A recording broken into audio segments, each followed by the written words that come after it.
Hello guys, welcome back to the new vlog.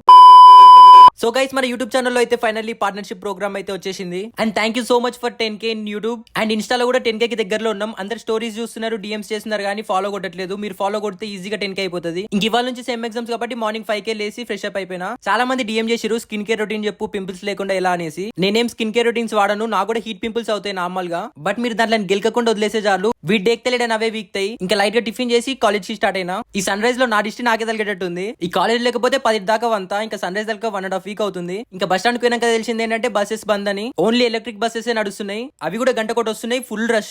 ఆ వచ్చిన buses కూడా డైరెక్ట్ బస్సెస్ కావు. మళ్ళీ ఇంకా ముందుకే మనం మియాపూర్ నుంచి రామోజీ వెళ్ళాలి, ఇంకా లేట్ అవుతుంది అనేసి సీదా మెట్రో అయితే ఎక్కేసిన. నేను నిన్ననే 650 బొక్క పెట్టుకుని బస్ పాస్ రిన్వాల్ చేయించుకున్నా. ఈ బస్సులేమో అసలు నడుస్తలేవు. ఇంకా అందరం కలిసి టెంపుల్ కి అయితే వచ్చినాం. ఇంకా ఎగ్జామ్స్ కాబట్టి మంచిగా మొక్కుకున్నాం అమ్మవారిని. ఇంకా దర్శనం చేసుకుని సీదా కాలేజ్ కి అయితే వచ్చేసినాం. ఇంకా ఎగ్జామ్ కంప్లీట్ అయిపోయినాక మా వాళ్ళని అడిగితే అందరు పాస్ అంటున్నారు. నేను కూడా మంచిగా రాసిన ఎగ్జామ్, ఫస్ట్ ఎగ్జామ్ అయితే కంప్లీటెడ్. ఇంకా ఆఫ్టర్నూన్ పొద్దుగా అమ్మవారి దగ్గర కొట్టిన కొబ్బరికాయ అయితే తినేసినాం. అట్లనే నేను చపాతీలు తెచ్చినా, సో అవి కూడా తినేసినాం. ఇంకా మంచి ఎండలో ఇంటికి అయితే స్టార్ట్ అయినాం. ఇంకా మా వాళ్ళు అయితే సలసలగా డ్రింక్స్ అయితే తాగేసారు. మనకి ఇలాంటి అలవాటు లేవు కాబట్టి మనం ఏం తాగలేదు. ఇంకా ఎండలో బస్సెస్ రాలేవు, నాకైతే చెడ్డ చిరాకు వచ్చింది. ఈ రోజు 11:30కి ఎగ్జామ్ అయితే ఇంటికి వచ్చేసరికి 3:34 అయింది. ఇంకా రేపు ఇంకా ఎగ్జామ్ ఉంది. సో ఈ వీక్ మొత్తం నో జిమ్, ఇంకా చదువుకుంటూ కూర్చున్నా.